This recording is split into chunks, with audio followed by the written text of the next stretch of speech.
Hello, everybody, and welcome to this edition of CCC Talks. You're joined here with Mark O'Loughlin, Managing Director of the CCC. Now, on today's CCC Talks, we're joined by Matt Stratton. Matt is the host of Arrested DevOps podcast and a DevOps evangelist at PagerDuty. Welcome, Matt. It's great to have you with us today on CCC Talks. Thank you for joining us. Thanks so much, Mark. It's my pleasure to be a part of the show. Thanks. Now, Matt, our network put us on to you, okay? We've spies everywhere and they're out looking at different things. So a colleague of mine watched one of your recent presentations and in the one entitled Fight, Flight, or Freeze, Releasing Organizational Trauma. And having watched that, and I sat down and watched it too, we thought it'd be very interesting to get you on to talk to our listeners more about this topic. In particular, I mean, I was taken back by you're talking about incident management and problem management, root cause analysis, which is fantastic. But for me, you introduced this word trauma.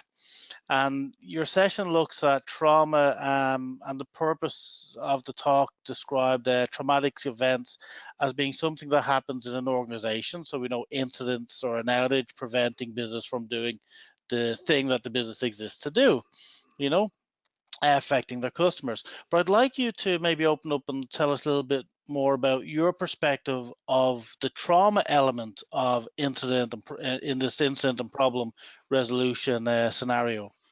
Absolutely. So the idea behind this came from my own experiences with being treated for post-traumatic stress disorder Sure. and individual trauma treatment. And when I started to learn about how we as individuals respond to trauma and how our bodies physiologically respond and what are the steps we take in trauma treatment for individual treatment, a lot of it I was seeing a big parallel to how organizations respond. So if we take Yep.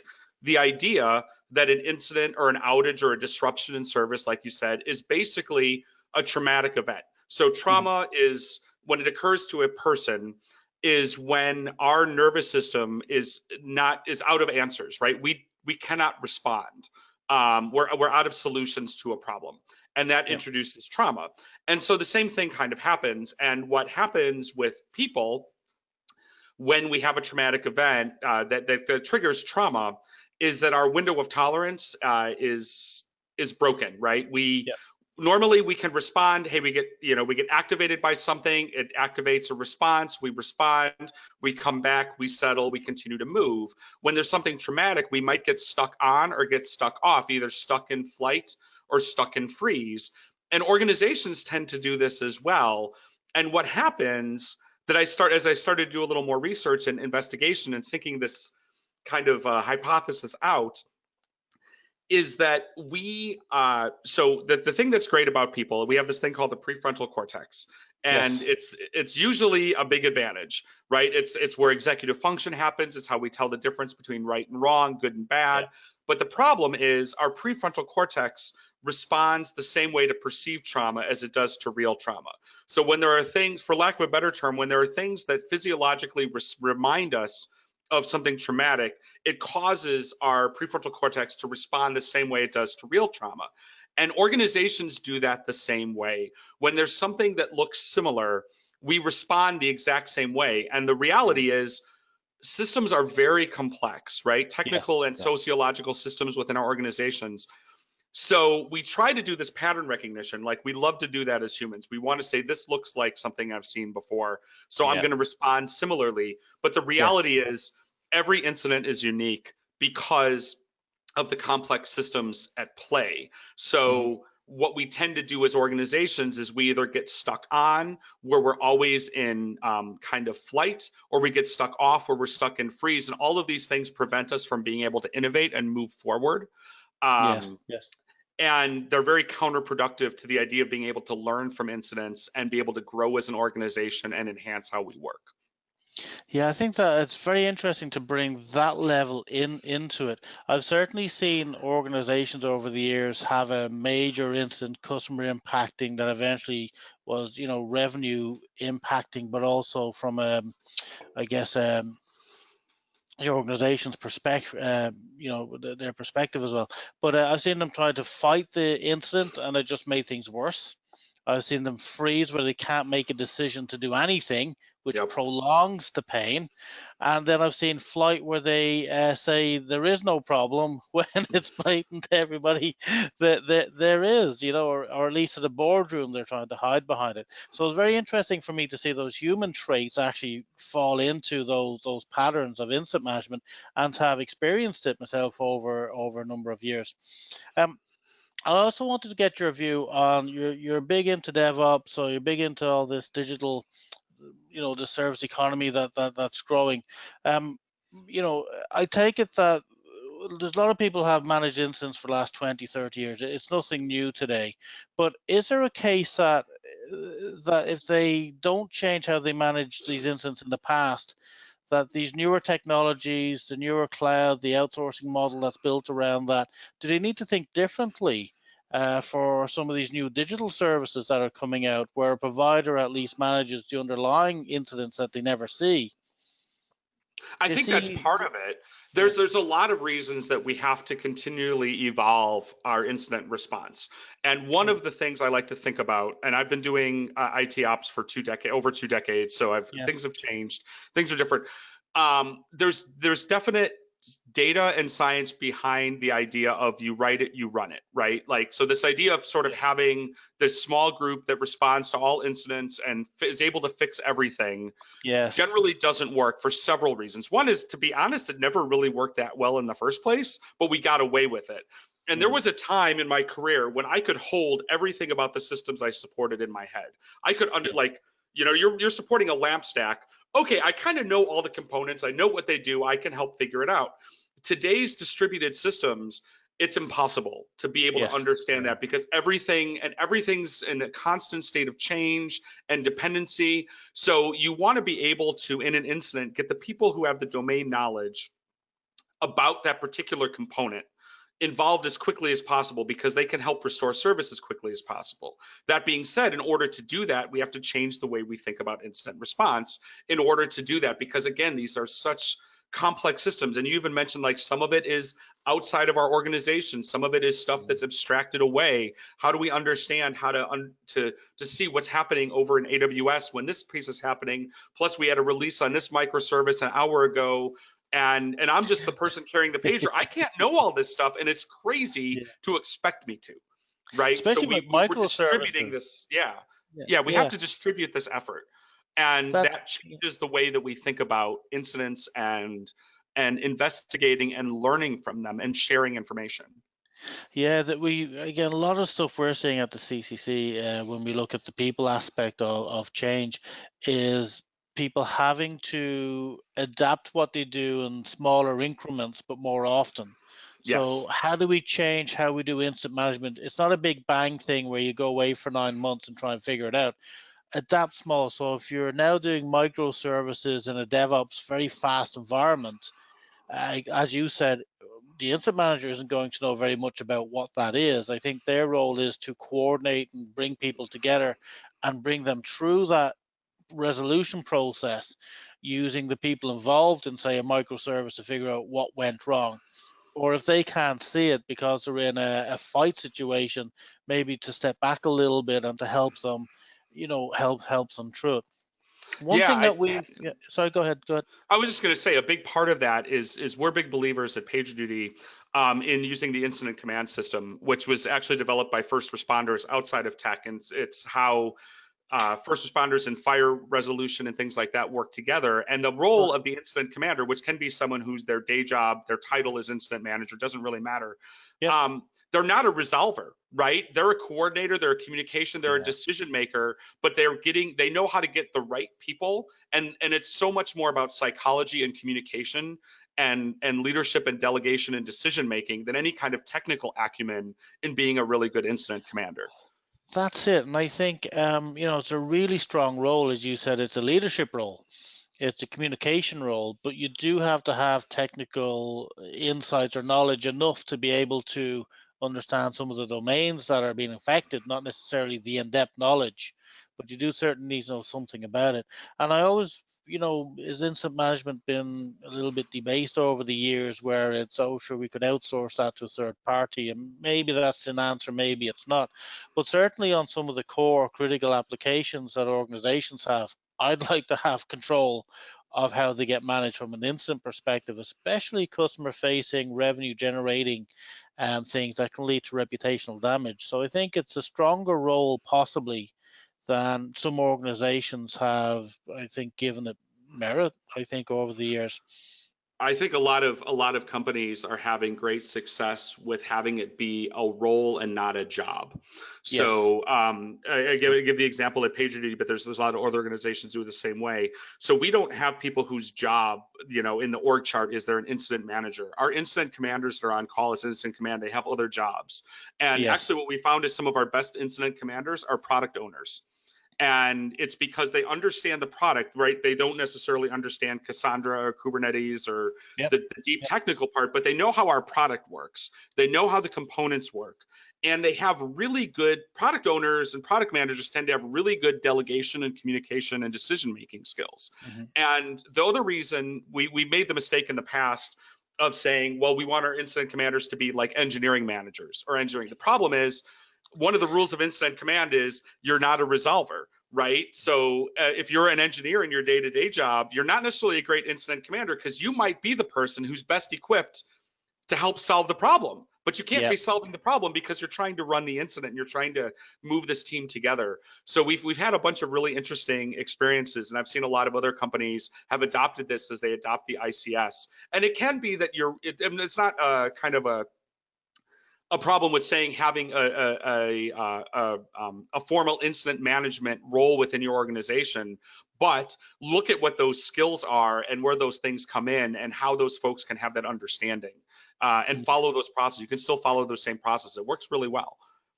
Yeah, I think that's a good approach. And as you said, your view, you've taken it from first responders in incidents and brought it back into the world of technology and services that we live in. One thing we're hearing a lot, we're interested in this space. One thing we're hearing a lot from people we talk to about incident management is, um, with all this, let's say, movement into cloud, so you'll have many cloud providers and software as a service providers providing applications to underlying infrastructure. So if there's any real incidents in those environments, they don't come to the organization. They're handled by the cloud provider. So typically what we're hearing is there's a reduction in incident volume per se, which is which can be seen as a positive. However, when an incident strikes or when it happens, it's generally of a bigger issue and a bigger challenge to try and resolve, because the easy stuff is taken care of behind the scenes by the cloud or the SaaS provider. Are you seeing this as well in your experience? I think it's what we're seeing is more of a distribution of incidents, because again, as that responsibility is kind of being shared among the organization. So what happens is you have folks that are responding to incidents more infrequently than they used to, right? Yes. So that's one of the Yep. challenges. Again, when I think back to being a sysadmin and carrying a pager, and I'd be on a on-call rota for a week, I probably like got paged like 6 times during that week. So I knew how to do incident response because I did it all the time. These Yes. days, as we're doing the great thing of putting more people on call, distributing the load, being more focused on what we're in, you can go a lot longer between being involved in incidents. And the problem Yes. is practice makes permanent, right? So what you don't Yes. want is you Yes. don't want to have it be you get paged in on an incident and you don't even remember how to log into PagerDuty because you haven't done it for 6 months, right? You don't want to be trying to remember how to Yeah. do postmortems because you never do them. So Yes. there's two Yes. reasons we want to practice this. One is because again, practice makes permanent, just so that it's that. But it also goes back to that trauma thing, right? What we want to do, everything about an incident is stressful. It just happens, right? Yes. So what we want to do is we want to create a physiological response in ourselves to incident response so that when we are paged in, we are doing everything we can to minimize stress. Because the number one, I'll give you here's your pro tip. The most important thing to do in an incident, this is your golden ticket, silver bullet. It's 2 words: don't panic. That is the most important thing. I don't care about anything else. And it's impossible to Yeah. not, right? So what we want to do is Yes. we want to Yes. create this thing. So when we do things like planned failure injection, game days, we're practicing doing incident response during a calm time, right? So Yes. that the mechanics of doing it, so getting alerted on our pager or our phone or whatever, logging into our incident response system, working through the communication bridge and all that stuff, we're used to, here's the thing, the human brain is brilliant and it's also really stupid, right? We can absolutely trick ourselves. Yeah. And physiological association is huge. Like the example I give all the time. So I've worn contact lenses for 30 plus years, and when I put contacts in, I wake up more. I become more awake. And when I take contacts out, I get sleepy. And that's from 30 plus years of putting them in the morning and taking them Yeah. out before bed. I have taught myself, and there's all sorts of things people do. This is Yeah. a silly thing. This is why I tell people to rotate the alarm sound on their phone from their paging system, because you know how that happens, right? When you always get that same alert and it means you got paged, when you hear that, you go, oh my God. And you have this response. So you want to Yes. switch it up so that you don't create this like Pavlovian response to incident response. It should just be like, this is just a thing we do. It's cool. We're fine. This is just a thing we do. So practicing that and doing that, practicing also, and this goes a little bit into when you talked about having these dependencies on cloud providers and SaaS providers and things outside of this, we want to plan, those failures are going to occur. And what we Mhm. want to do is have them be non-events, right? I mean, granted, if like all of, US East and Amazon goes down, everyone's having a bad day. I'm sorry, that just happens, right? Yeah. That also Yeah. doesn't happen very regularly. So it's kind of Yes. okay. Yes.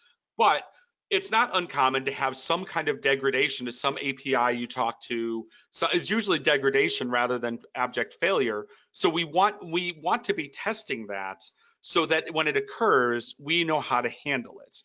And that's where chaos engineering comes in these ideas, because I always tell people, like, if you think you're not testing in production, I got news for you. You are, you just don't know you are, right? So it's Yeah. much better to be able to Yeah. test a hypothesis. Like, and that's what we're trying to do with failure injection, is we're testing a hypothesis. We're not breaking things on purpose. But I have a hypothesis that if the payment processor uh, is degraded, right? So I consume this API to process credit cards, let's say. My hypothesis is I've written code that if it returns an error every other time, I will handle that. Okay, I'm hypothesizing. Okay, well, I better test that in a controlled way, because I sure as hell don't want to test it at 2 in the morning when I'm not ready for it. So this is letting us understand this so that we have better resilience and robustness and reliability to our systems, because our systems, I got news for you, our systems today are always in some state of degradation. There's always Yeah. something that isn't working. And we need to just embrace that as a fact and be able to build our processes and our infrastructure and our approaches to handle that so that it's Well, not impactful to our ability to deliver service to our customers. yeah, I love that. The fact that our systems are in some kind of state of degradation. Even for all the cloud and the digital services that are out there, they have to be coupled together. And it's probably on that coupling or interfacing now is where we see some of the problems. But that's probably the areas we should be looking at testing and doing the things you've said, the planned failure injection. I'll come to the failure Fridays now in a moment. Because one thing you mentioned, I just want to come back. The tip you Mhm. gave us: don't panic. Love it. Don't panic. Um, Especially as you said, if you're in one of these, one of the large public cloud majors, and it goes down, as you said, for the whole East Coast, don't panic because everybody's down. Yeah. You know? They like to say fire is not an emergency to the fire department. So Oh, that's fantastic. Fire is not an emergency to the there's fire a great department. story. When we were developing our incident response process, we actually trained with some first responders, with some firefighters, not fighting fires, but just on the process. And there's a great Yes, yes, story that we heard, which was, so this happens all the time to firefighters. They're at a home fire, and of course a homeowner is panicking and freaking out, as you would, because your house is burning down. yeah, And they say to them, but then the problem is that panic is getting in the way of the firefighters being able to do their job. of course, And so yeah, what they say is, hey, this may be your first fire, it is not our first fire, right? We've got this. So that's why all this practice is important, because we need to stay calm and go through our mechanism. Everything is different. We want to be able to expend our energy on figuring out how to restore service and not calming ourselves down and doing all those things. It's okay. This is just a thing that happens. That's fantastic. That's fantastic throw in there. So you were talking about planned failure injection, but that leads me on to tell us a little bit about your failure Fridays. This sounds like fun. So you get a Yeah. load of pizzas in, break something, and then go figure it out. Absolutely. So we call them failure Fridays because we initially did them on Fridays. Now they're really failure any day, but we still call them Sure, failure sure, Friday sure. because we like alliteration. But the idea behind this is, first of all, so for PagerDuty, there's no good time for things to be down, right? We are a Yeah, 24/7, 365. Trust me, we don't have maintenance windows, right? There's no time that's okay for PagerDuty to be yeah, down. yeah. Actually, the best time for PagerDuty to be down is during our business day when everybody's at work, because we Yes, have the most people equipped. Like the worst time is 2 in the morning when everybody's on call. The best time. So what we do when we do our game day, our failure Friday, we do it during the business day in the middle of the day, and it's all very planned. So the idea behind this is we take a service, we take a system, and we say what, again, we're exercising that hypothesis. Our hmm, hypothesis is that if we shut down, for example, the experiment might be, what happens if we shut down 3 of the EC2 instances that support this service? The yes, hypothesis is that everything will be fine yes, because we can do that. So we build it together and we test that hypothesis. But the things that are important when you do this is, number one, we run it like an incident. We have an incident commander. We follow our normal incident response process. And yes, that's for two reasons. One being it might actually turn into an incident, right? If our hypothesis is wrong, but also giving us a really good way to practice, so that yeah, we have this. We do this every Friday, whether we're always practicing. The other thing that you need to do when you are running a chaos experiment like this or a failure injection is you have to know what your most important business metric is, and hmm, that's the thing you're watching. And if at any time that starts to dip or become a problem, cancel the experiment. You're done. It failed. So a good example, and the reason and things like to watch are not yeah, CPU utilization or network utilization. They're what are your key business metrics? And some of the classic examples are like Netflix, stream starts per second. That's the number that Netflix, if they see that number go down, they're like, we're done. Let's move on. Amazon, average cart size. For us, it's delivery notification time. So you yes, need to yes, know what that one thing is that you're watching, and as soon as it starts to dip, you're like, all right, experiment over. We've gotten in front of it. And this is before your customers notice, before it yeah, becomes a problem.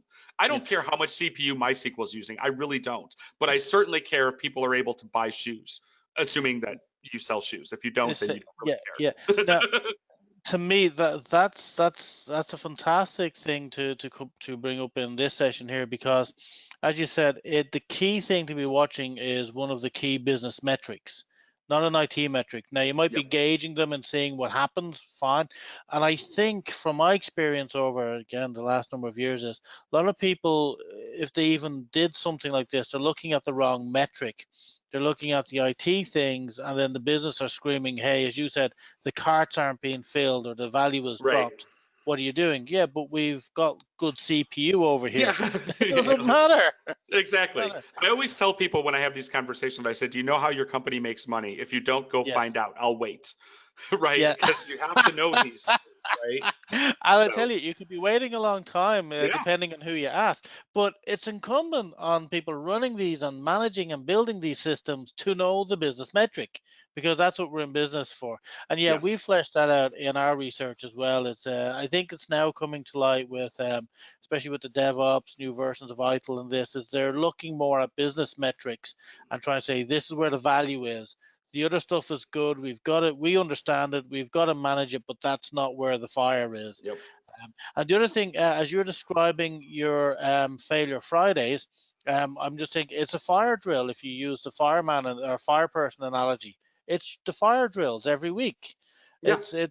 And it's tuning yourself, and I can see how that leads to an organization and a group of teams and people being able to say, "Yeah, we got this," and go deal with it rather than hit the panic button, everybody screaming. Because sometimes you'll get those senior execs ringing down saying, "I'm putting a lot of pressure on to probably do the wrong thing."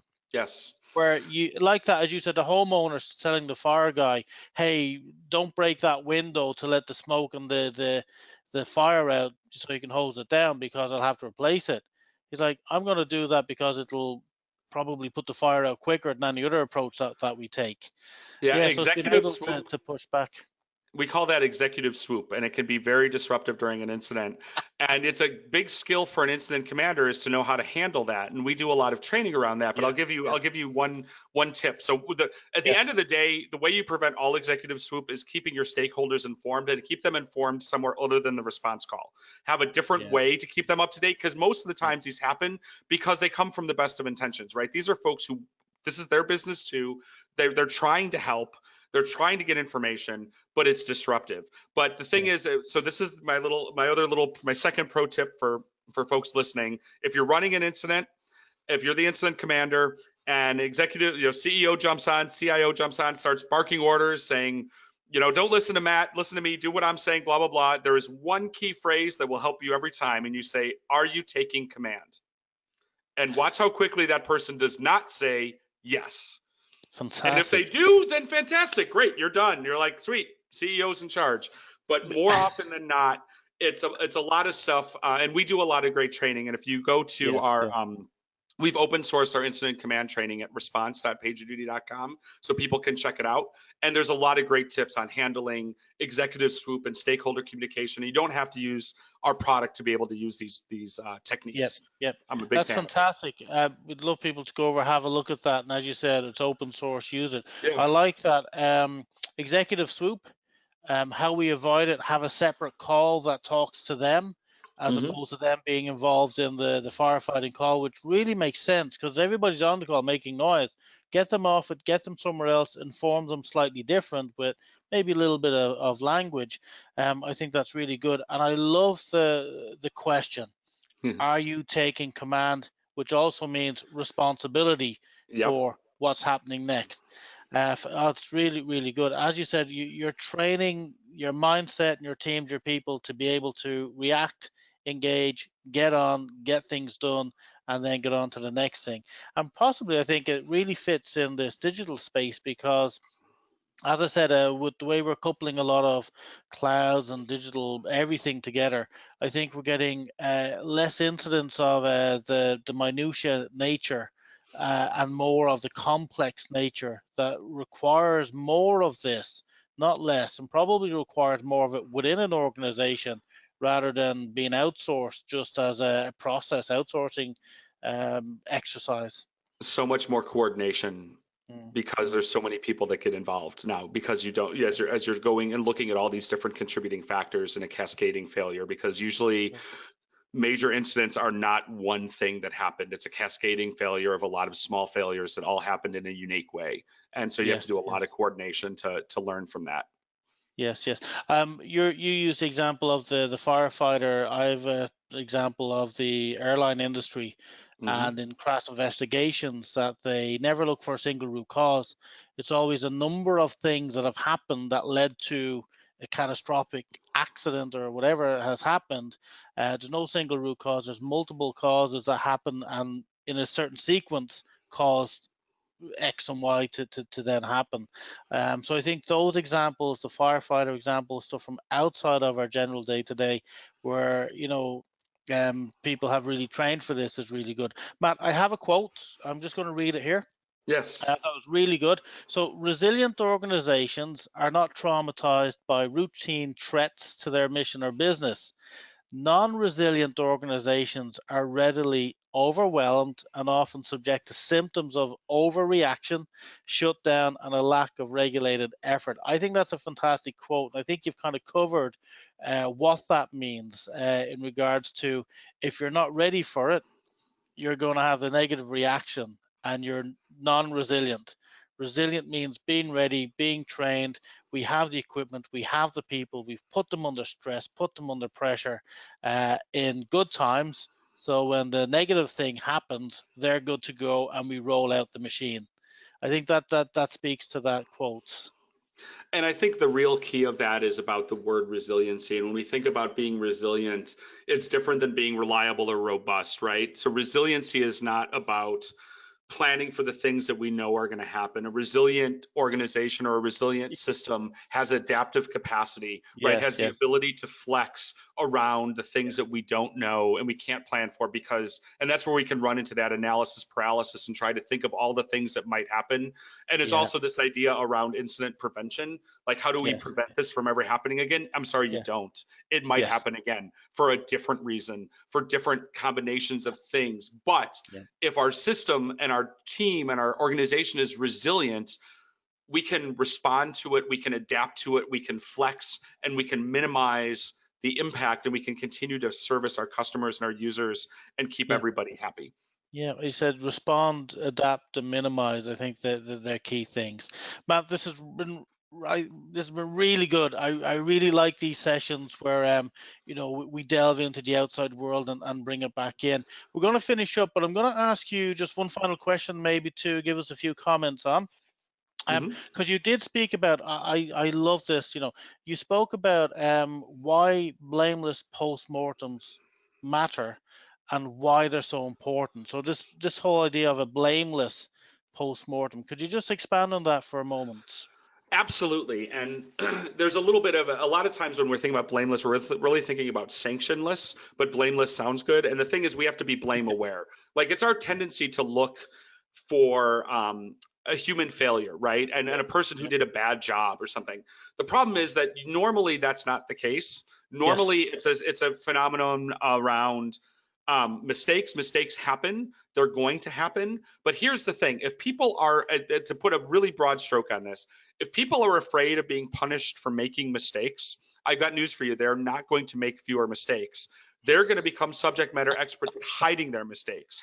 And now you are well and truly screwed because you don't yeah, know what's happening. So what you're doing is, it's not necessarily embracing failure in terms of like, oh, good job, you broke something, awesome, here's a pony, but great, you brought this to our attention. And there was a really interesting thing. I just one of my favorite series on HBO has just come back on streaming, and it's called From the Earth to the Moon. And it's a documentary series, like dramatization about the Apollo program. And yes, there's a yes, great episode where they talk about the lunar lander and how it was built. And there's a part, I just watched this the other day, where one of the engineers realized his calculations were wrong. And he basically went into his boss to throw himself on the sword to basically say, I'm sure I'm fired. yes, And his boss was upset, and said, how did, okay, I can't, this is upsetting. This happened. Go home. And he's like, okay, I'll clean up my notes. No, go home, get some sleep. This is so important that you brought it to our attention. Again, I'm not thrilled that this mistake happened. This is not yes, great, but you brought it to our attention. We can do something about it. We can learn from it. And the more yes, information we have, and the more that people are willing to share information, the more that we can all learn from incidents, because incidents are a gift. They are our systems telling us something we didn't know before. So the more that we can think about how we learn, and we can only learn by having a culture of trust, and that comes from being sanctionless and blameless. And it's hard because what do most people want to do? They want to find the person to blame. They want to say mhm. it's the singular root cause. It was Mark. Mark screwed up. We're going to solve the problem by firing Mark. Okay, all kinds of problems with that, right? We're sending the Oh, wrong yeah, message. yeah. And you know who probably knows the most about what went wrong? Mark. Right? But So I'll tell you what, Matt, I'll just pack up the desk and yeah, yep, but you're no, you're fired. quite right. Yeah, You I just said cannot it. fire your way to reliability. So Oh, we're finishing on one of the best quotes I've heard. You cannot fire your way to reliability. I love that. And I think we get the construct, and I think that's part of this organizational change and managerial change mindset that we need to get into in this IT, this DevOps world, whatever that is. Because we've good people, mistakes will happen. um, Give people and empower them to own up and deal with it, learn from it. Now, if you continually make mistakes and you're not learning, maybe there's a process that person has to go through. If they're learning and making less mistakes and adding more value back in, fantastic, fantastic. Matt, this has been truly fantastic. eye opener. I think on this session we've gone from Earth to the moon and back. I didn't expect that one. So listen, last final thing to say, listen, thank you very much for joining us. We've got some really good tips. We've a good reference point to some open source material from yourselves. So we'd like people to go off and have a look at that. And we hope that makes a difference. Matt, thank you so much for joining us on CCC Talks. I'm sure we'll talk again. Thanks so much for having me. It's been great.